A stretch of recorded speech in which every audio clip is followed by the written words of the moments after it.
Good morning student. तो 12th class में आपकी फर्स्ट यूनिट चल रही है इलेक्ट्रोस्टैटिक्स, स्थिर विद्युत की। उसमें आपको पिछले वीडियो में बहुत अच्छे से बता चुके थे कूलाम का नियम क्या है, कूलाम के नियम की विद्युत बल है उसकी गुरुत्वाकर्षण बल से तुलना, उसके बाद में विद्युत क्षेत्र क्या है, विद्युत बल रेखाएं क्या हैं, विद्युत बल रेखाओं के गुण क्या हैं, इन सब के बारे में बहुत अच्छे से बता चुके थे। अब इसके बाद में बात करते हैं कि विद्युत क्षेत्र की तीव्रता किसे कहते हैं। विद्युत क्षेत्र की तीव्रता इंटेंसिटी ऑफ इलेक्ट्रिक फील्ड। तो चलो आते हैं। तो होता क्या है कि अगर कोई एक ये प्लस आवेश है, प्लस क्यू आवेश है, तो इसके चारों ओर एक विद्युत क्षेत्र होगा। जब इसके चारों ओर विद्युत क्षेत्र होगा तो अब किस जगह पर कितना विद्युत क्षेत्र है हमें उसका मान ज्ञात करना है। तो किसी आवेश के कारण किस जगह पर कितना विद्युत क्षेत्र है, तो विद्युत क्षेत्र का परिमाण ज्ञात करने के लिए हम दो चीज़ों से विद्युत क्षेत्र का परिमाण ज्ञात करते हैं। एक तो होती है विद्युत क्षेत्र की तीव्रता के आधार पर, एक दूसरा होता है विद्युत विभव। तो विद्युत विभव के लिए आपका अगला एक चैप्टर है, उसमें बात करेंगे विस्तृत। तो इसमें बात करते हैं विद्युत क्षेत्र की तीव्रता। तो विद्युत क्षेत्र की तीव्रता किसे कहते हैं, तो अगर ये एक आवेश है, प्लस क्यू आवेश, बिंदु आवेश है, तो इसके चारों ओर विद्युत क्षेत्र होगा। जब इसके चारों ओर विद्युत क्षेत्र होगा तो अगर इस विद्युत क्षेत्र में अगर हम कोई एक इधर पे ये धन परीक्षण आवेश रखेंगे तो इस पर ये एक बल लगेगा।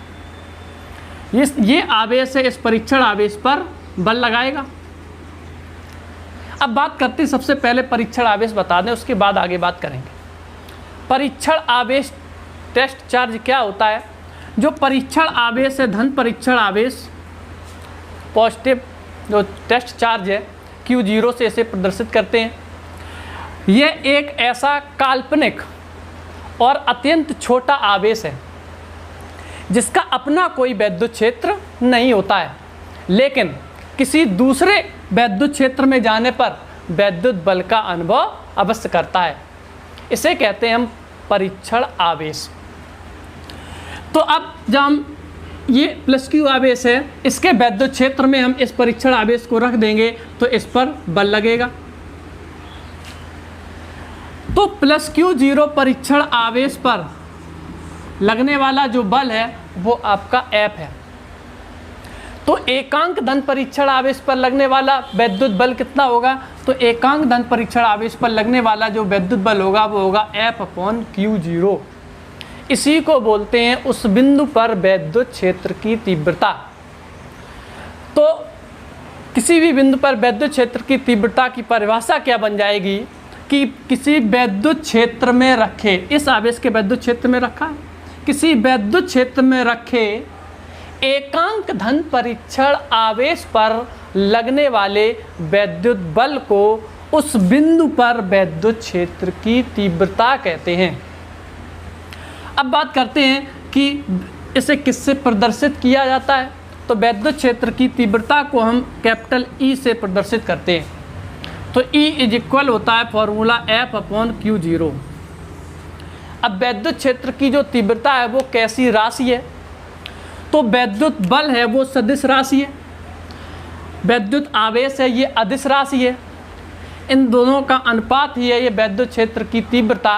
तो जो विद्युत क्षेत्र की तीव्रता है ये भी एक सदिश राशि है। कैसी राशि है, सदिश राशि। तो फिर इसकी दिशा कहाँ होगी, तो जो इसकी दिशा होगी तो इसे हम वेक्टर रूप में ऐसे लिखेंगे, वेक्टर फॉर्म में, E vector is equal F/Q0। तो विद्युत क्षेत्र की तीव्रता की दिशा कहाँ होगी, तो जो धन आवेश पर जो बल लगेगा वही विद्युत क्षेत्र की तीव्रता की दिशा होगी।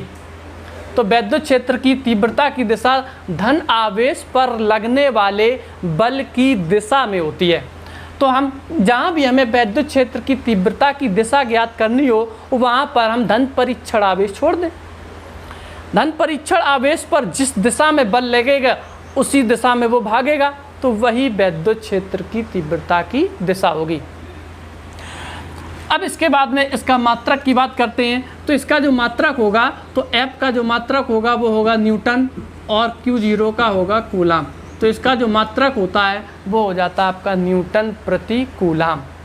अब इसकी विमा की बात करते हैं। तो जब विमा की बात करेंगे या ई की विमीय सूत्र,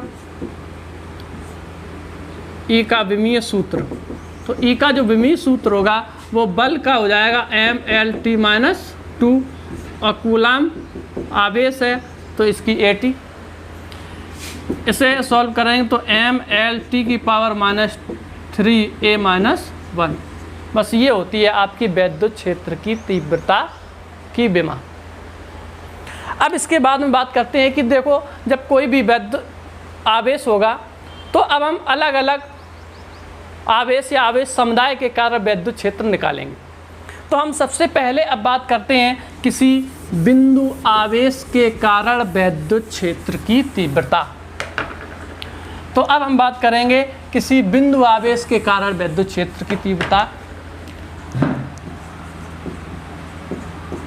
बिंदु आवेश के कारण वैद्युत क्षेत्र की तीव्रता, intensity of electric field due two point charge. अब देखते हैं होता क्या है कि जैसे ये एक कोई पॉइंट चार्ज है, ये +Q, ये किसी भी माध्यम में स्थित हो सकता है। तो किसी माध्यम में ये बिंदु O पर स्थित है। जब किसी माध्यम में स्थित होगा तो पिछले वीडियो में बता चुके हैं उस माध्यम का परावैद्युतांक यदि K हो, मान ले K, तो मान चल रही जो ये परीक्षण आवेश है, जो ये बिंदु आवेश है +Q, ये किसी ऐसे माध्यम में स्थित है जिसका जो परावैद्युतांक है वो K है। अब जब ये +Q आवेश है तो इसके चारों ओर वैद्युत क्षेत्र होगा। जब इसके चारों ओर वैद्युत क्षेत्र होगा तो हमें इससे स्मॉल r दूरी पर ये एक पॉइंट है P, तो इससे स्मॉल r दूरी पर एक बिंदु P है। इस बिंदु P पर हमें वैद्युत क्षेत्र की तीव्रता ज्ञात करनी है कि इस बिंदु पर कितनी होगी। फिर अलग अलग दूरियों पर जैसी होगी वैसी r का जो मान होगा वो चेंज हो जाएगा, उसी के अनुसार हम E का मान निकाल लेंगे। तो मान के चल रहा है कि एक ये बिंदु आवेश है +Q, इससे स्मॉल r दूरी पर है ये एक बिंदु P। इस बिंदु P पर हमें वैद्युत क्षेत्र की तीव्रता ज्ञात करनी है। किसके कारण? इस आवेश +Q के कारण। तो इसके लिए हम क्या करते हैं कि बिंदु P पर एक धन परीक्षण आवेश लेते हैं। तो इस बिंदु P पर हमने एक ये धन परीक्षण आवेश ले लिया +Q0। तो जब ये परीक्षण आवेश +Q0 इस आवेश के वैद्युत क्षेत्र में रखा है तो ये आवेश जो बिंदु आवेश है Q, इस परीक्षण आवेश पर वैद्युत बल लगाएगा। तो मान के चल रहा है ये जो वैद्युत बल है ये F लगा रहा है, तो इधर की साइड लगाएगा F वेक्टर। ये दोनों एक दूसरे को प्रतिकर्षित करेंगे और ये चलने के लिए स्वतंत्र होगा, तो इधर की ओर इस पर बल लगेगा। अब तो कूलाम के नियम के अनुसार, जो कूलाम के नियम के अनुसार इन दोनों आवेशों के बीच बल, यदि कहें ये जो आवेश है इस परीक्षण आवेश पर कितना बल लगा रहा है, तो कूलाम के नियम के अनुसार इस पर जो लगने वाला बल होगा वो होगा F = 1/4πε0K Q0/r², जहाँ K होगा उसके माध्यम का परावैद्युतांक, जिस माध्यम में ये रखा होगा आवेश। तो अब परंतु वैद्युत क्षेत्र की तीव्रता की परिभाषा क्या है? वैद्युत क्षेत्र की तीव्रता की परिभाषा है कि वैद्युत क्षेत्र में रखे एकांक धन परीक्षण आवेश पर लगने वाले वैद्युत बल को उस बिंदु पर वैद्युत क्षेत्र की तीव्रता कहते हैं। तो E = क्या होता है? F/Q0। F की वैल्यू रख देंगे। जब हम F की वैल्यू रख देंगे तो E = हो जाएगा 1/4πε0K Q0/r² और अपॉन Q0। तो इससे E = आ जाएगा 1/4πε0K × Q/r²। बस ये होती है किसी बिंदु आवेश के कारण स्मॉल r दूरी पर उत्पन्न वैद्युत क्षेत्र की तीव्रता। अब यदि ये जो आवेश है ये वायु या निर्वात में रखा हो, जब ये वायु या निर्वात में रखा होगा तो वायु या निर्वात के लिए k की वैल्यू बताई थी 1 होती है। तो वायु या निर्वात के लिए k इक्वल हो जाएगा 1, तब E की वैल्यू हो जाएगी 1/4 पाई एप्सिलॉन 0 इंटू Q/r², ये होती है। अब इसके बाद में है वैद्युत द्विध्रुव, इलेक्ट्रिक डाइपोल क्या होता है उसकी बात करते हैं। तो अब इसकी दिशा की और बात कर लें। तो बिंदु आवेश के कारण बिंदु P पर वैद्युत क्षेत्र की तीव्रता तो आ गई, इसका परिमाण आ गया। इसकी दिशा कहाँ होगी? तो बताया था कि धन परीक्षण आवेश पर लगने वाले बल की दिशा में। तो इस पर धन परीक्षण आवेश पर बल कहाँ लग रहा है? अगर इधर पे दाहिनी साइड मान लें, राइट हैंड में मान लें, तो वैद्युत क्षेत्र की दिशा राइट हैंड पर ही होगी। चूँकि बल इधर लग रहा है तो उधर की दिशा में ही वैद्युत क्षेत्र की दिशा होगी। तो OP के अनुदिश वैद्युत क्षेत्र की दिशा हो जाएगी।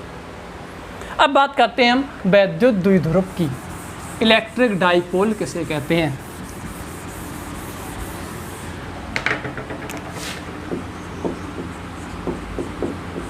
वैद्युत द्विध्रुव, इलेक्ट्रिक डाइपोल। वैद्युत द्विध्रुव क्या होता है? तो वैद्युत द्विध्रुव एक निकाय है, एक सिस्टम है, एक ऐसा निकाय है जिसमें दो बराबर किंतु विपरीत बिंदु आवेश परस्पर अल्प दूरी पर स्थित हों। जैसे एक ये बिंदु आवेश है -q और एक दूसरा ये बिंदु आवेश है +q। ये दोनों बिंदु आवेश परिमाण में बराबर हैं, q और q हैं, लेकिन इनकी प्रकृति कैसी है? विपरीत। तो परिमाण में बराबर किंतु विपरीत आवेश, तो एक हो गया +q और एक हो गया -q।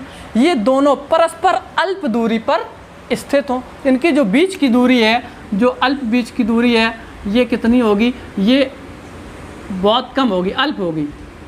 तो इसे हम 2l लिख देते हैं, 2l। L भी ले सकते हैं, लेकिन जो आगे डेरिवेशन होंगे उनमें जब 2l लेंगे तो उनमें जो कैलकुलेशन करने में हमें बहुत आसानी होगी। तो इनके जो बीच की दूरी है वो अल्प दूरी कितनी लेते हैं? 2l।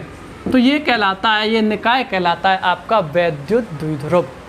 तो वैद्युत द्विध्रुव किसे कहते हैं? तो वैद्युत द्विध्रुव एक ऐसा निकाय होता है जिसमें दो बराबर किंतु विपरीत बिंदु आवेश, दो बराबर हैं किंतु विपरीत बिंदु आवेश परस्पर अल्प दूरी पर स्थित होते हैं। यह निकाय कहलाता है आपका वैद्युत द्विध्रुव। अब इसके बाद में बात करते हैं वैद्युत द्विध्रुव आघूर्ण की। वैद्युत द्विध्रुव आघूर्ण, वैद्युत द्विध्रुव आघूर्ण क्या होता है? तो जो ये वैद्युत द्विध्रुव बताया, इस वैद्युत द्विध्रुव का कोई एक आवेश ले लें, चूंकि दोनों आवेशों के परिमाण तो समान है, तो उसका हम कोई एक आवेश ले लें। तो एक आवेश ले लिया Q, और दोनों बिंदु आवेशों के बीच की जो अल्प दूरी है वो उसका गुणनफल। तो बीच की दूरी कितनी है? 2l। तो इनका गुणनफल जो होगा वो कितना हो जाएगा? Q × 2l। इसी को बोलते हैं वैद्युत द्विध्रुव आघूर्ण। इसे P से रिप्रेजेंट करते हैं। तो P इक्वल होता है 2ql। P इक्वल होता है 2ql।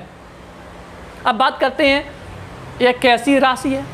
तो वैद्युत द्विध्रुव आघूर्ण है वो एक सदिश राशि है, एक वेक्टर क्वांटिटी है। अब जब सदिश है तो दिशा होगी, तो इसकी दिशा कहाँ होती है? तो इसकी होती है वैद्युत द्विध्रुव, ये है वैद्युत द्विध्रुव। वैद्युत द्विध्रुव की अक्ष के अनुदिश, तो उसकी अक्ष ये हो गई, अक्ष के अनुदिश मतलब अक्ष की दिशा में, लेकिन कहाँ से कहाँ की ओर? ऋण आवेश से धन आवेश की ओर, अर्थात ये दिशा। तो वैद्युत द्विध्रुव आघूर्ण की जो दिशा होती है वो वैद्युत द्विध्रुव की अक्ष के अनुदिश ऋण आवेश से धन आवेश की ओर होती है। अब इसके मात्रक की बात करते हैं। तो इसका जो मात्रक होगा, चूँकि Q है तो Q आवेश है, इसका मात्रक होगा कूलाम, और 2L है, ये दूरी है L, तो इसका मात्रक हो जाएगा मीटर। ये हो जाएगा कूलाम इंटू मीटर। विमा की बात कर दें तो कूलाम आवेश है, इसकी विमा 80 और इसकी L, तो ये हो जाएगी 80। खत्म। अब इसके बाद में बात करते हैं इसके उदाहरण की। जैसे वैद्युत द्विध्रुव आघूर्ण या वैद्युत द्विध्रुव है, वो कौन कौन से होते हैं? तो जो अणु होते हैं, जो 2 या 2 से अधिक परमाणुओं से मिलकर बनते हैं, उन्हें हम अणु कहते हैं। तो जो अणु होता है, अणु वैद्युत द्विध्रुव होता है।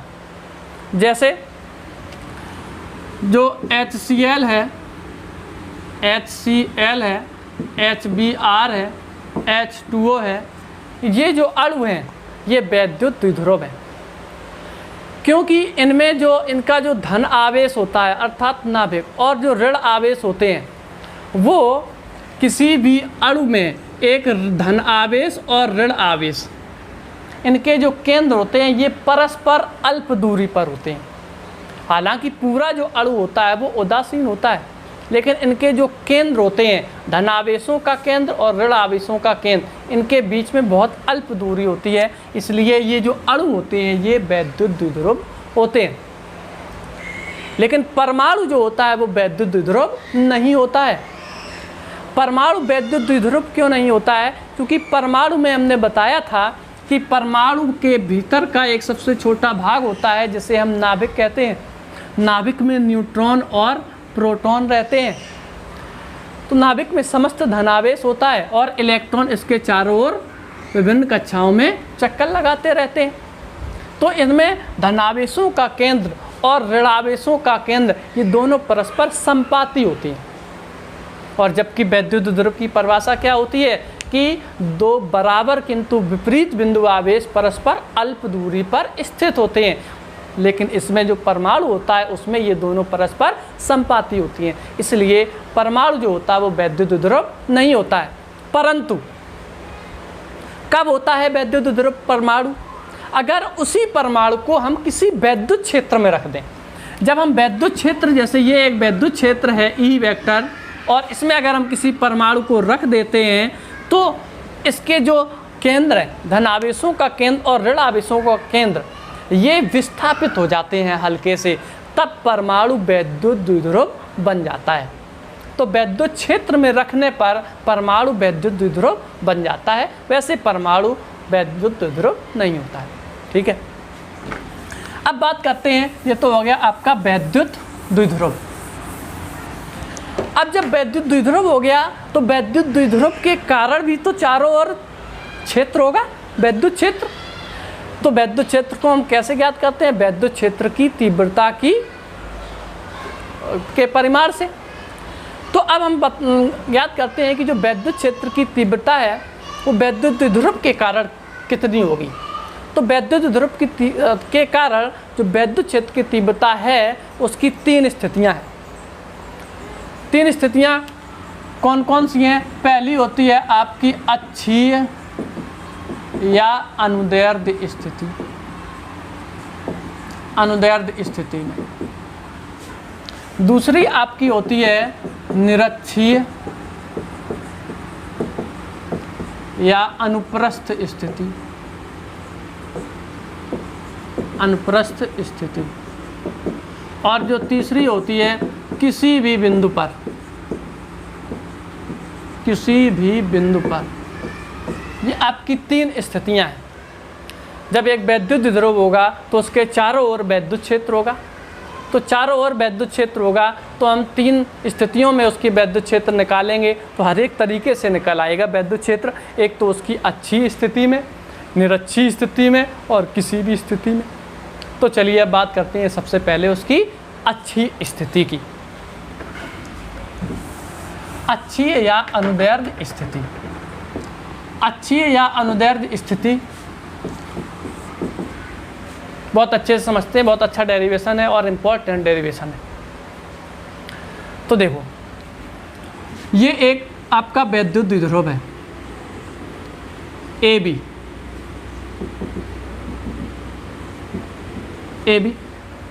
ये दो आवेशों एक -q और +q से मिलकर के बना है। तो ये आपका हो गया -q और ये आपका हो गया +q। इनके जो बीच की अल्प दूरी है वो 2l है। तो अगर हम इसे दो भागों में बांटने आधी दूरी की बात करें, मध्य बिंदु से इसकी दूरी की बात करें तो वो l होगी। तो पूरी तो ये 2l है, परंतु ये इधर से ये इतनी हो जाएगी आपकी l और ये भी आपकी हो जाएगी l। ये हो गई l और l।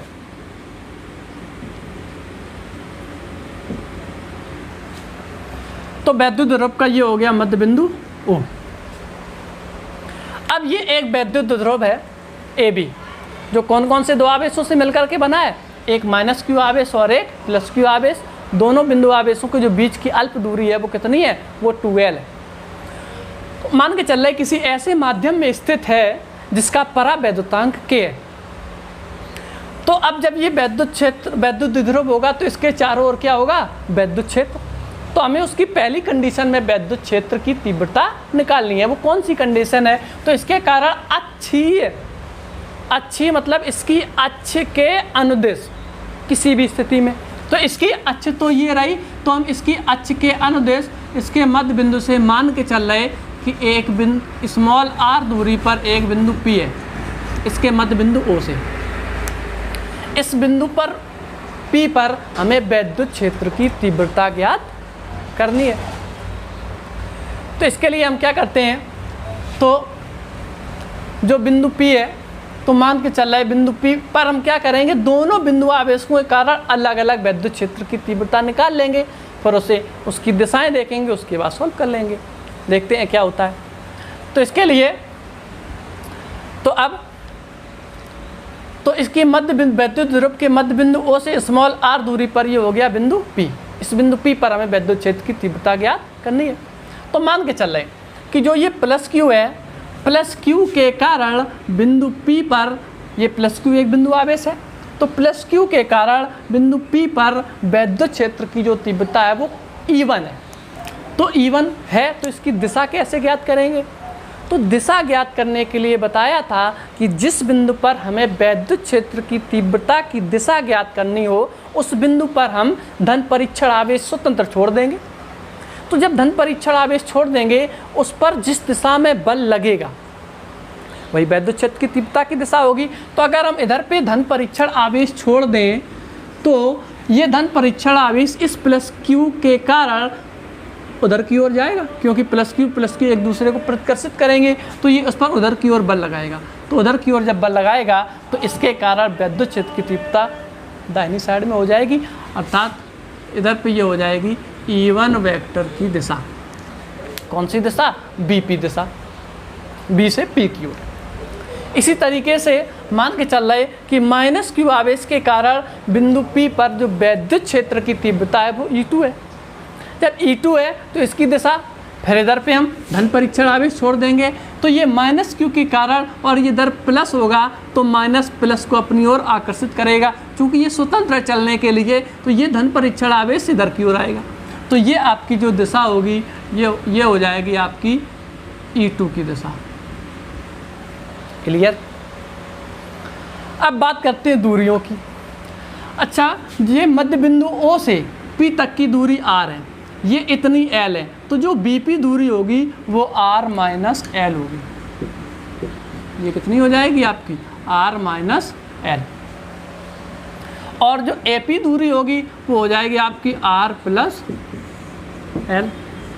r तो इतनी हो गई और ये हो गई इतनी l, तो AP दूरी हो गई r + l। अब इसके बाद में हम वही फॉर्मूला अभी जो डेरिवेशन किया था, किसी बिंदु आवेश के कारण स्मॉल r दूरी पर उत्पन्न वैद्युत क्षेत्र की तीव्रता तो क्या होती है, तो +q आवेश के कारण बिंदु P पर वैद्युत क्षेत्र की तीव्रता कितनी है, E1। तो E1 = हो जाएगा 1/4πε0 k × q/r - kl का होल स्क्वायर। तो अब दिशा कहाँ है, B से P की दिशा में, तो ये हो जाएगा BP दिशा। इसी प्रकार माइनस क्यू आवेश के कारण बिंदु P पर वैद्युत क्षेत्र की तीव्रता वो कितनी होगी, तो E2 इसका परिमाण है ये दोनों 1/4 pi epsilon 0 K Q upon R plus L का होल स्क्वायर। इसकी जो दिशा होगी P से A की दिशा में, ये हो जाएगी PA दिशा। क्लियर। अब देखो, अब बिंदु P पर हमें वैद्युत क्षेत्र ज्ञात करना है, तो बिंदु P पर दोनों आवेशों के कारण वैद्युत क्षेत्र हो गया, एक के कारण E1 है और एक के कारण E2 है। अब हमें इन दोनों का परिणामी निकालना है। तो जब दो सदिश राशियां हों और हमें उनका परिणामी निकालना हो, तो सबसे पहले हम दिशा देखते हैं। तो इन दोनों की दिशा में देखें तो ये दोनों E1 और E2 की जो दिशाएं हैं वो परस्पर विपरीत हैं, तो जो परिणामी होगा वो इन दोनों के घटाने से आएगा। तो E1 उधर है, E2 इधर है, तो इन दोनों का जो परिणामी होगा एक दूसरे को हम एक से जो बड़ा होगा उससे छोटा घटा देंगे। तो बिंदु P पर जो परिणामी वैद्युत क्षेत्र होगा वो कितना हो जाएगा, तो बिंदु P पर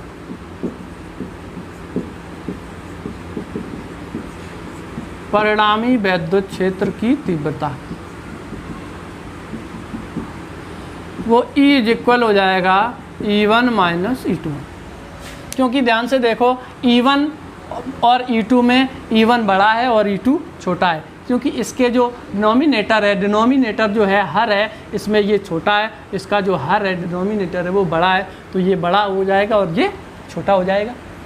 तो E इक्वल क्या हो जाएगा, E1 माइनस E2। तो इसकी वैल्यू रख देते हैं। तो E जो होगा E इक्वल E1 की वैल्यू है 1/4 pi epsilon 0 K into Q upon R minus L का whole square minus 1/4 pi epsilon 0 K into Q upon R plus L का होल स्क्वायर। इन दोनों में देखो 1/4 pi epsilon 0 K into Q और कॉमन है, तो ये हो जाएगा E equal Q upon 4 pi epsilon 0 K, इधर हो जाएगा 1/R माइनस L का whole square minus 1/R plus L का होल स्क्वायर। तो E इक्वल हो जाएगा Q upon 4 pi epsilon 0 K, इधर पे R माइनस L का whole square R plus L का होल स्क्वायर, दोनों एलसीएम ले लेंगे तो इनमें पहले वर्गांतर लग जाएगा, ये हो जाएगा R square minus L square का होल स्क्वायर। ये इधर पे ले आएंगे, ये इधर आ जाएगा, तो R प्लस L का होल स्क्वायर जब हम खोलेंगे तो ये हो जाएगा R square plus L square plus 2RL, और माइनस इसका होल स्क्वायर खोलेंगे और माइनस के अंदर गुणा भी कर देंगे, तो R स्क्वायर माइनस के L स्क्वायर प्लस के 2RL इतना आएगा। ये आपका कैंसिल, तो E इक्वल आ जाएगा Q upon 4 pi epsilon 0 K और 4RL upon R square minus L square का होल स्क्वायर। अब इसके बाद में बात करते हैं जो E है, E equal Q upon 4 pi epsilon 0 K into, इसे हम 2 इंटू 2 LR लिख सकते हैं, 4 को 2 इंटू 2 लिख दिया upon R square minus L square का होल स्क्वायर।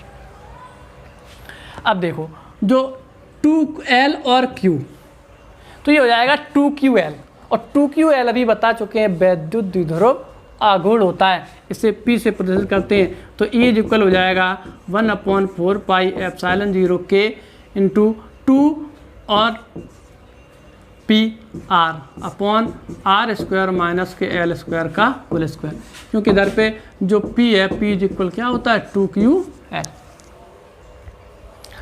तो अब देखो, अभी बताया था कि जो वैद्युत द्विध्रुव है वो एक ऐसा निकाय है जिसमें दो बराबर किंतु विपरीत बिंदु आवेश परस्पर अल्प दूरी पर स्थित होते हैं। जो इनके बीच की दूरी 12 होगी वो बहुत अल्प होगी, और उसकी भी आधी जो होगी वो और छोटी होगी। अब और जो R है इसके मध्य बिंदु O से स्मॉल r दूरी पर बिंदु P, R जो है वो L की तुलना में बहुत बड़ा है। तो जब L है वो R की तुलना में बहुत छोटा होगा, तो उसका जो स्क्वायर होगा वो बहुत ही छोटा होगा, तो उसे नगण्य मान के हम छोड़ देंगे। तो जो चूंकि जो r है वो इज ग्रेटर देन l है, तो l जो होगा वो नगण्य होगा, नेग्लिजिबल होगा, तो उसे हम छोड़ देंगे। तो ये हो जाएगा E is equal 1/4 pi epsilon 0 k into 2πr upon r square का होल स्क्वायर। तो ये हो जाएगा पावर 4, एक r और ये पावर 4 है, तो ये 3 बचेंगी। तो E इज इक्वल हो जाएगा 1/4 pi epsilon 0 k into 2p upon r cube. बस ये आपका फॉर्मूला आता है अक्षीय स्थिति में किसी वैद्युत ध्रुव के कारण वैद्युत क्षेत्र की तीव्रता। अब बात करते हैं इसकी दिशा की। तो दिशा दो के जो परिणामी से ही तो आई है। तो E1 और E2 में जो परिणामी की दिशा वही होगी जो मान बड़ा होगा। तो E1 और E2 में E1 का जो परिमाण है वो ज़्यादा है, तो जो दिशा होगी वो E1 की ही दिशा में होगी, अर्थात तो परिणामी वैद्युत क्षेत्र जो होगा वो भी OP दिशा में होगा। तो अब तो इस अर्थात हम ये भी कह सकते हैं कि अच्छी स्थिति में वैद्युत ध्रुव के कारण वैद्युत क्षेत्र की तीव्रता की दिशा वैद्युत ध्रुव की अक्ष के अनुदेश ऋण आवेश से धन आवेश की ओर होती है। आपका ये एक इम्पॉर्टेंट डेरिवेशन कंप्लीट हो गया। अब इसके बाद में बात करते हैं निरक्षीय स्थिति में वैद्युत क्षेत्र की तीव्रता।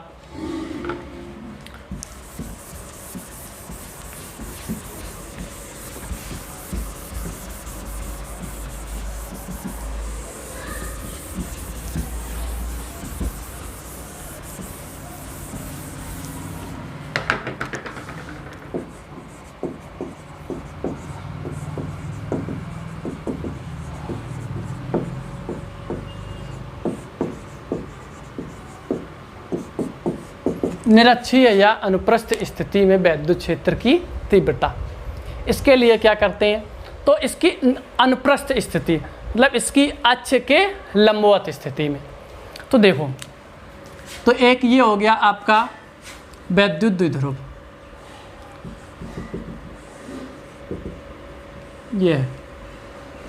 ये आपका जो वैद्युत द्विध्रुव है ये -q और +q दो आवेशों से मिलकर के बना है। इनके जो पूरे बीच की दूरी है वो है 2l, तो मध्य बिंदु से इसकी जो दूरी होगी वो हो गई l और l।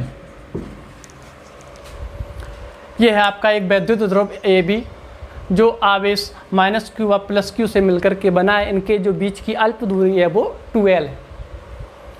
अब हमें इसके कारण इसकी अनुप्रस्थ स्थिति में या कहें या निरक्षीय स्थिति में अर्थात इसके अक्ष के लंबवत स्थिति में, तो हम मान के चल रहे हैं कि इसकी जो वैद्युत ध्रुव है इसका मध्य बिंदु जो है ये O,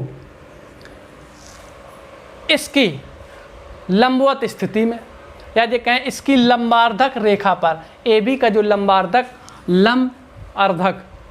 तो इसकी आधी दूरी से 90 अंश के कोण पर 90 डिग्री पर ये है एक बिंदु P। इस बिंदु P पर हमें वैद्युत क्षेत्र की तीव्रता ज्ञात करनी है इस वैद्युत द्विध्रुव के कारण। तो इसके लिए हम क्या करते हैं, तो मान चले O से P की जो दूरी है वो कितनी है, वो R है। अब क्या करें, बिंदु P को A और B से मिला देंगे। P को हमने मिला दिया A और B से। अब देखो, तो AP जो दूरी होगी और जो BP दूरी होगी वो पाइथागोरस प्रमेय के अनुसार ये दोनों जो दूरियां हैं वो √r² + l² होंगी। ये समकोण त्रिभुज बनेगा। ये भी दूरी इतनी होगी, ये भी इतनी होगी, दोनों सेम है। चलो सेम हो गई। तो अब फिर वही बात, बिंदु आवेशों के कारण वैद्युत क्षेत्र की तीव्रता आप पढ़ ही चुके हैं। तो हम मान के चल रहे कि जो +q आवेश है, इस +q आवेश के कारण जो P पर वैद्युत क्षेत्र की तीव्रता है वो E1 है। तो E1 है तो इसकी दिशा कहाँ होगी, हम इस पर क्या करेंगे, धन परीक्षण आवेश छोड़ दें। उस पर जिस दिशा में बल लगेगा वही वैद्युत क्षेत्र की तीव्रता की दिशा होगी। तो हम इधर पे ये छोड़ दिया ऐसा, तो इधर पे जाएगा, तो ये आपकी दिशा हो जाएगी E1 वेक्टर, क्योंकि इधर पे धन परीक्षण आवेश छोड़ेंगे, प्लस Q के कारण, प्रतिकर्षण के कारण ऐसा जाएगा। इसके बाद में तो मान के चले माइनस Q आवेश के कारण P पर वैद्युत क्षेत्र की तीव्रता E2 है। तो जब माइनस Q के कारण बिंदु P पर वैद्युत क्षेत्र की तीव्रता E2 है तो फिर से धन परीक्षण आवेश छोड़ दें। जब धन परीक्षण आवेश छोड़ेंगे तो माइनस Q आवेश इसे अपनी ओर अट्रैक्ट करेगा, आकर्षित करेगा। तो इसकी जो दिशा होगी वो आपकी ये हो जाएगी E2 दिशा, ये हो गई, ये आपका पॉइंट हो गया P। ये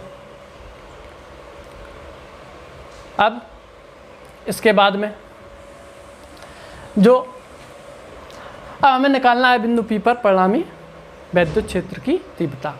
तो सबसे पहले हमने क्या किया, मान के चल रहे कि एक ये वैद्युत ध्रुव है AB जो आवेशों माइनस Q और प्लस Q से मिलकर के बना हुआ है। इनके जो बीच की अल्प दूरी है वो 2L है। मान के चल रहे किसी ऐसे माध्यम में स्थित है जिसका परावैद्युतांक K है। तो हमने इसके बाद में ये सब मान लिया।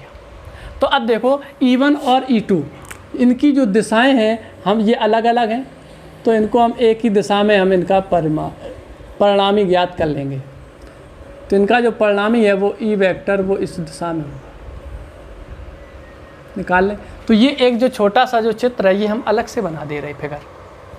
तो ये देखो ये आपका बिंदु हो गया P, ये है आपका E1 वेक्टर और ये है आपका E2 वेक्टर, और ये हो गया P। तो अब ये जो थीटा है ये कोण थीटा मान लें, तो जो ये भी जो होगा ये भी कोण कितना हो जाएगा थीटा, और ये भी हो जाएगा थीटा। तो ये जो एंगल है ये आपका हो गया थीटा। अब हम क्या करेंगे, E1 और E2 को, ये दोनों थीटा थीटा है, E1 और E2 को वैद्युत ध्रुव की अक्ष के लंबवत और समांतर अनुदिश घटकों में हम वियोजित कर दें। यह 11th में आप बहुत अच्छे से पढ़ा होगा। तो अब जब हम वियोजित करेंगे तो E1 का इस दिशा में जो घटक होगा वो हो जाएगा E1 का इधर में E1 cos थीटा, E2 का भी इधर हो जाएगा E2 cos थीटा। तो E1 cos theta E2 cos theta की दिशाएं जो हैं वो एक ही हैं। जब ये एक ही दिशा में होंगे तो एक ही दिशा में जब होती हैं दो राशियां तो उनका परिणामी जोड़ने से आता है, तुम जोड़ देंगे। तो इनके कारण जो इधर होगा वो हो जाएगा आपका E1 cos थीटा और प्लस E2 cos थीटा, ये आ गया इनका परिणाम। तो E1 का जब हम अक्ष के लंबवत घटक करेंगे तो ये आपका हो जाएगा E1 sin थीटा और ये आपका हो जाएगा E2 sin थीटा। तो अब चित्र से देखते हैं। तो जो हमने E1 और E2 को दो घटकों में वियोजित किया वैद्युत ध्रुव की अक्ष के समांतर, तो ये हो गया E1 cos थीटा और E2 cos थीटा। ये एक ही दिशा में है तो एक ही दिशा में होने के कारण जुड़ जाएंगे। और अक्ष के लंबवत घटकों में वियोजित किया तो E1 sin थीटा और E2 sin थीटा। ये E1 sin थीटा और E2 sin थीटा दोनों परिमाण में अभी बराबर होंगे, अभी बताएंगे। परिमाण में बराबर होंगे और दिशाओं में विपरीत होंगे, तो इनका जो परिणामी होगा वो 0 हो जाएगा। देखो अच्छा सुनो, तो ये एक प्लस Q बिंदु आवेश है, इससे बिंदु P, इसके कारण बिंदु P पर वैद्युत क्षेत्र की तीव्रता है वो कितनी हो जाएगी, E1 = 1/4 pi epsilon 0 K into Q/r² होता है। r की जगह है √r² प्लस l², तो ये हो जाएगा, उसका स्क्वायर करेंगे तो ये हो जाएगा r² प्लस l²। इसकी जो दिशा है वो कौन सी दिशा है, B से P दिशा। तो ये दिशा आपकी हो जाएगी BP दिशा। इसके बाद में अब -Q आवेश के कारण P पर वैद्युत क्षेत्र की तीव्रता, तो ये E2 कितना हो जाएगा 1/4 pi epsilon 0 K into Q/r² plus l²। लेकिन जो इसकी दिशा होगी P से A दिशा, ये हो जाएगी PA दिशा। ठीक है, अब बता चुके अभी कि ये इन दोनों को घटक करेंगे तो एक ही दिशा में ये घटक है, अक्ष की अंदिश घटक है E1 cos theta E2 cos theta, तो एक ही दिशा में होने के कारण ये जुड़ जाएंगे। और ये लंबवत घटक हैं। अब देखो इनका E1 और E2 का जो परिमाण है वो बराबर है, परिमाण बराबर है, तो और इधर भी साइन थीटा इधर भी साइन थीटा, और दिशाओं में ये कैसे हैं, विपरीत हैं, तो इनका परिणामी जो होगा वो 0 हो जाएगा। तो बिंदु P पर जो परिणामी वैद्युत क्षेत्र होगा वो E इक्वल होगा E1 cos theta plus E2 cos theta. इनकी वैल्यू रख दें, cos थीटा दोनों से कॉमन है, तो 1/4 pi epsilon 0 K into Q upon R square plus L square, और plus 1/4 pi epsilon 0 K into Q upon R square plus L square, और दोनों में ये cos थीटा है, ऐड कर दें तो ये E इक्वल हो जाएगा 1/4 pi epsilon 0 K 2Q upon ये 2Q upon R square plus L square into cos theta. अब इस फिगर से cos थीटा निकाल लें, चूँकि जो cos थीटा होगा वो कितना होगा, cos थीटा इक्वल होता है आधार बटे काढ़ा, बेस अपॉन हाइपोटेनस। तो ये हो जाएगा बेस कितना है आपका L अपॉन ये कितना under root R square plus L square.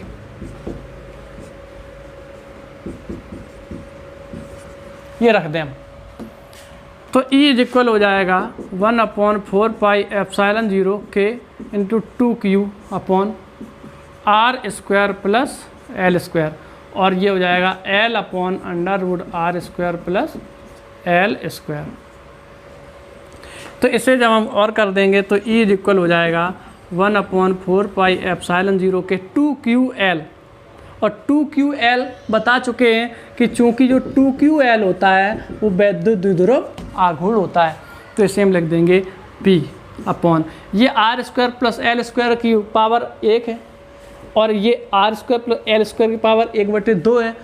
तो जब गुणा होता है और आधार समान होते हैं तो घातें जुड़ जाती हैं, पावर ऐड हो जाती हैं, तो ये हो जाएगा R square plus L square की पावर 3/2।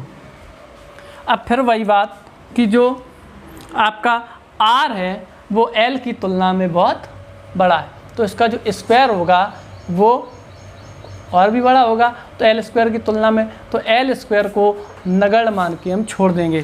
जब नगण्य मान के छोड़ देंगे तो ये E इक्वल आ जाएगा 1/4 pi epsilon 0 K into P upon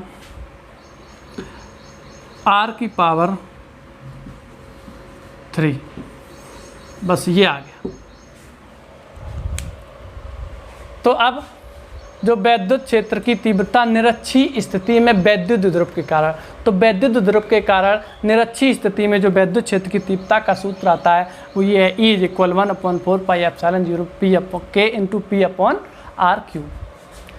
तो अब हम इसकी दिशा देखें, तो इसकी जो दिशा आई है वो कहाँ आई है, ये इस दिशा में आई है, ये वाली दिशा है। तो ये जो दिशा है वास्तव में ये जो दिशा है ये क्या है, वैद्युत द्विध्रुव की अक्ष के तो समांतर है, लेकिन कहाँ से, धन आवेश से ऋण आवेश की ओर दिशा हो गई। ये आपकी हो गई निरक्षीय स्थिति में वैद्युत क्षेत्र की तीव्रता। अब इसके बाद में है एक और है किसी भी स्थिति में वैद्युत क्षेत्र की तीव्रता। अब बात करते हैं किसी भी स्थिति में वैद्युत क्षेत्र की तीव्रता। तो किसी भी स्थिति के लिए क्या करते हैं, तो फिर वही मान के चल रहे कि कोई एक ये वैद्युत द्विध्रुव है, ये हो गया एक वैद्युत द्विध्रुव, ये है वैद्युत द्विध्रुव, इसका ये आवेश है -Q और ये है आपका +Q। ये दो आवेशों -Q और +Q से मिलकर के बना हुआ है। इन दोनों के जो बीच की दूरी है वो अल्प दूरी 2L है। तो ये किसी ऐसे माध्यम में स्थित है जिसका परावैद्युतांक K है। हमें इसके कारण इसके मध्य बिंदु O से, ये हो गया मध्य बिंदु O, इससे स्मॉल r दूरी पर इसकी अक्ष से थीटा कोण बनाते हुए एक बिंदु है M। तो इससे R दूरी पर ये एक बिंदु हो गया M, R दूरी पर। इस बिंदु M पर हमें वैद्युत क्षेत्र की तीव्रता ज्ञात करनी है। तो अब हम इसके लिए क्या करेंगे, तो मान के चले जो ये वैद्युत ध्रुव है, इसका वैद्युत ध्रुव जो आघूर्ण है वो P है। जब इसका वैद्युत ध्रुव आघूर्ण P है तो वैद्युत ध्रुव आघूर्ण की दिशा कहाँ से कहाँ की ओर होती है, तो बताया अभी वैद्युत ध्रुव आघूर्ण की दिशा वैद्युत ध्रुव की अक्ष के अनुदिश ऋण आवेश से धन आवेश की ओर, तो ऋण आवेश से धन आवेश की ओर, अर्थात ये वाली दिशा हो जाएगी। ये जो दिशा है ये P की दिशा हो गई, वैद्युत ध्रुव आघूर्ण P की दिशा। और ये है, ये हमें थीटा कोण पर स्मॉल r दूरी पर एक बिंदु M है, इस बिंदु M पर हमें वैद्युत क्षेत्र की तीव्रता ज्ञात करनी है इस द्विध्रुव के कारण। इसके लिए हम क्या करेंगे, जो वैद्युत ध्रुव है आघूर्ण इसका P, इस वैद्युत ध्रुव आघूर्ण P को हम दो घटकों में वियोजित कर दें। दो घटकों में वियोजित कौन कौन सी, एक तो OM के अनुदिश और OM के लंबवत। तो OM के अगर अनुदिश ही करेंगे तो ये ऐसा हो जाएगा इधर पे घटक। तो जब ये ऐसा ही हो जाएगा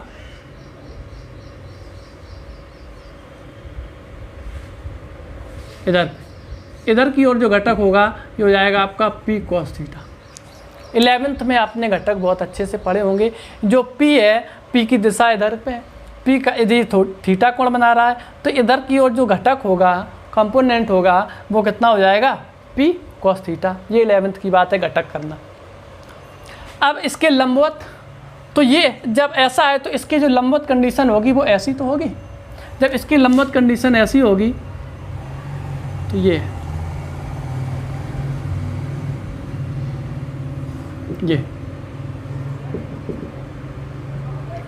हो गया -Q और ये हो गया +Q। चलो देखो इसके लंबवत, तो जो ये OM है ये आपका पॉइंट है, OM के लंबवत ये हो गई। तो इसका जो लंबवत जो घटक होगा वो हो जाएगा ये इधर पे, ये आपका हो जाएगा P cos theta, P sin theta. ये आपका हो जाएगा P sin थीटा। तो P को हमने दो घटकों में विभाजित कर दिया। जो P का OM के अक्ष के OM के अनुदिश घटक P cos थीटा, OM के लंबवत घटक P sin थीटा। अब देखते हैं, जो बिंदु M है वो P cos थीटा की अक्ष के अनुदिश पड़ रहा है। अक्ष के अनुदिश कितनी दूरी पर है, ये R दूरी पर। तो ये एक वैद्युत द्विध्रुव आघूर्ण का है, एक वैद्युत ध्रुव का वैद्युत ध्रुव आघूर्ण हो गया P cos थीटा इधर पे, और इधर पे ही इसी की अक्ष पर R दूरी पर ये बिंदु M है। तो इसकी P cos थीटा की अच्छी स्थिति में बिंदु M पड़ेगा। और P sin थीटा M के कैसा है, ये OM के लंबवत। तो बिंदु M है ये P sin थीटा के लंबवत स्थिति में पड़ रहा है, अर्थात ये निरक्षीय स्थिति में पड़ रहा है, अनुप्रस्थ स्थिति में पड़ रहा है। तो अब देखो, अक्षीय स्थिति में वैद्युत द्विध्रुव के कारण, जिसका वैद्युत ध्रुव आघूर्ण P होता है, उसके कारण P पर अच्छी स्थिति में विद्युत क्षेत्र की तीव्रता ये होती है 1/4 pi epsilon 0 K into 2P/R³। लेकिन इधर पे P की जगह क्या है, P cos थीटा है, तो ये हो जाएगा 2P cos थीटा/R³। तो हम ये मान ले रहे कि जो P cos थीटा के कारण बिंदु M पर वैद्युत क्षेत्र की तीव्रता है वो E1 है। तो ये कितना हो जाएगा, E1। ऐसे ही जो P sin थीटा है, P sin थीटा के कारण जो बिंदु M पर वैद्युत क्षेत्र की तीव्रता है वो E2 है। तो क्या हो जाएगा, तो E2 इज इक्वल हो जाएगा 1/4 पाई एप्सिलॉन 0 K इंटू, देखो निरक्षीय स्थिति में अभी डेरिवेशन किया था उसमें आया था E is equal 1/4 pi epsilon 0 K into P/R³। तो P की जगह इधर पे क्या होगा, P sin थीटा, क्योंकि बिंदु M है वो P sin थीटा की निरक्षीय स्थिति में पड़ रहा है। तो ये क्या हो जाएगा, P sin थीटा/R³। अब इसकी दिशाएं भी देख लें। क्योंकि वैद्युत क्षेत्र की तीव्रता सदिश राशि है तो इसकी दिशा अभी बता चुके हैं। जो अच्छी स्थिति में परिणामी वैद्युत क्षेत्र की तीव्रता की दिशा आती थी वो ऋण आवेश से धन आवेश की ओर अक्ष के अनुदिश, और वही वैद्युत ध्रुव आघूर्ण की दिशा होती है। अर्थात यही आपकी जो दिशा है ये वाली, ये आपकी हो जाएगी E1 वेक्टर की दिशा। ये है P cos थीटा वैद्युत ध्रुव आघूर्ण की दिशा, और इसी दिशा में ये होती है E1 की दिशा। और जो निरक्षी स्थिति होती है तो निरक्षी स्थिति में क्या होता है, निरक्षी स्थिति में बताया था जो परिणामी की जो दिशा होती है वो वैद्युत ध्रुव, ये था वैद्युत ध्रुव, ये इधर पे P था बिंदु P, तो वैद्युत ध्रुव की अक्ष के समांतर और प्लस आवेश से माइनस आवेश की ओर, तो इसकी या हम कहें वैद्युत ध्रुव आघूर्ण की विपरीत दिशा में। तो इधर पे वैद्युत ध्रुव आघूर्ण की दिशा ये इसकी विपरीत दिशा में, इसी के समांतर होगी E2 की दिशा, तो इसी के समांतर और विपरीत दिशा में, अर्थात ये आपकी हो जाएगी E2 वेक्टर की दिशा। अब देखो तो ये हो गई आपकी दिशाएं। तो E1 जो है E1 वेक्टर की दिशा है वो कौन हो गई, OM दिशा, और जो E2 की दिशा है ये क्या हो गई, P sin थीटा के समांतर व विपरीत योग। अब देखो, अब बिंदु M पर E1 वेक्टर और E2 वेक्टर दोनों परस्पर कैसे हैं, लंबवत हैं। जब दोनों परस्पर लंबवत हैं तो लंबवत के लिए परिणामी जो आएगा वो 11th में पढ़ा होगा सदिश विश्लेषण में, वो R इज इक्वल होता है under root A² plus B²। अगर कोई थीटा है तो प्लस 2AB cos थीटा लग जाता है। तो E1 और E2 दोनों परस्पर लंबवत हैं तो इनका जो परिणामी होगा वो ऐसा ही होगा, ये तो लंबवत है, तो इनका जो परिणामी होगा ई कैसे आएगा, ई इज इक्वल हो जाएगा under root E1² plus E2²। तो अब इससे हम इनकी वैल्यू रख देंगे तो ये आएगा 1/4 पाई एप्सिलॉन 0 के 2p cos theta upon r³ का होल स्क्वायर, और प्लस 1/4 पाई एप्सिलॉन 0 के into p sin theta upon r³ का होल स्क्वायर। इनमें जो ये कॉमन है आपका ये बाहर निकाल लेंगे, और कॉमन स्क्वायर में है, फिर स्क्वायर रूट से जब बाहर आएगा तो वो भी ख़त्म हो जाएगा। तो ये आएगा आपका 1/4 पाई एप्सिलॉन 0 के इंटू p अपॉन r³ आपका बाहर आ जाएगा। इधर बचेगा आपका केवल 2 cos थीटा का स्क्वायर, तो वो आपका हो जाएगा रूट में 2 cos थीटा का square 4 cos square theta, plus ये आ जाएगा आपका sine square theta, E is equal. अब इसे भी अगर हम केवल cos थीटा में रखें 1/4 पाई एप्सिलॉन 0 के p upon r³ under root, इधर पे साइन स्क्वायर थीटा की जगह 1 माइनस cos स्क्वायर थीटा रख देंगे तो 1 प्लस का हो जाएगा 4 cos स्क्वायर थीटा से माइनस cos स्क्वायर थीटा तो 3 cos स्क्वायर थीटा, ये हो जाएगा 1 प्लस 3 cos स्क्वायर थीटा। तो ये आपका आ जाता है किसी भी स्थिति में वैद्युत क्षेत्र की तीव्रता। तो वैद्युत द्विध्रुव के कारण वैद्युत क्षेत्र की तीव्रता की तीनों स्थितियाँ हो गई। अब आपका एक लास्ट डेरिवेशन बहुत छोटा सा बचा है, हालांकि हम समझ रहे हैं वीडियो लंबा हो गया है, लेकिन फिर भी एक लास्ट डेरिवेशन है वो आप अच्छे से देख लें, ठीक है। चलिए,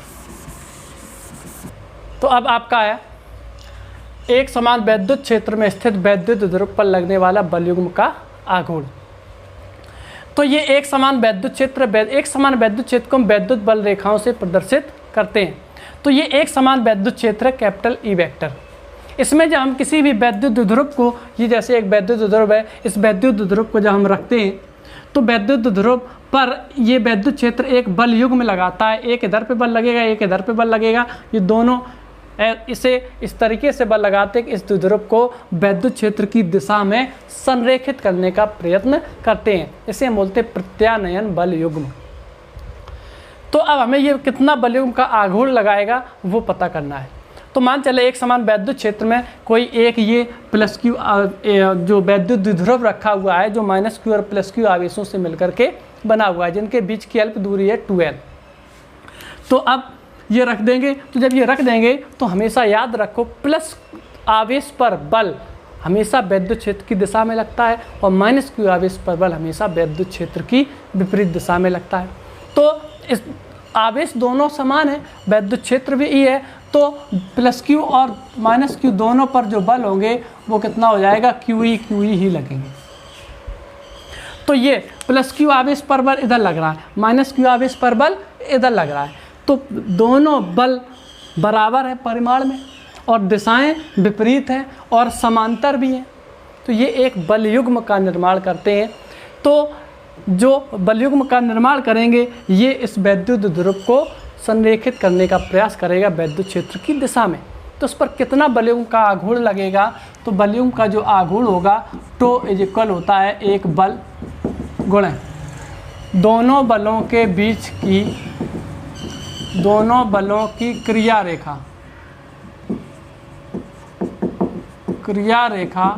के बीच की लंबवत दूरी।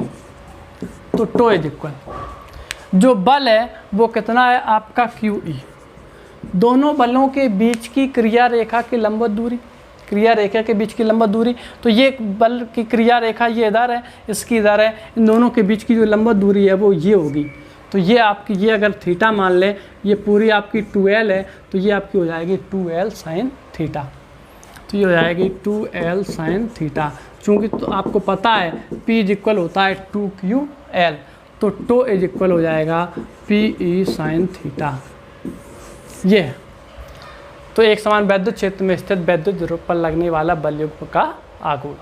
अब इसमें थीटा की जैसे जैसे वैल्यू निकाल लेंगे रखेंगे उसी तरीके से बलयुग्म का आघूर्ण आ जाएगा। तो आज का जो वीडियो है ये बहुत लंबा हो गया, लेकिन इसमें सभी डेरिवेशंस हो गए। बस अब गॉस की प्रमेय के लिए मिलते हैं अगले वीडियो में। धन्यवाद।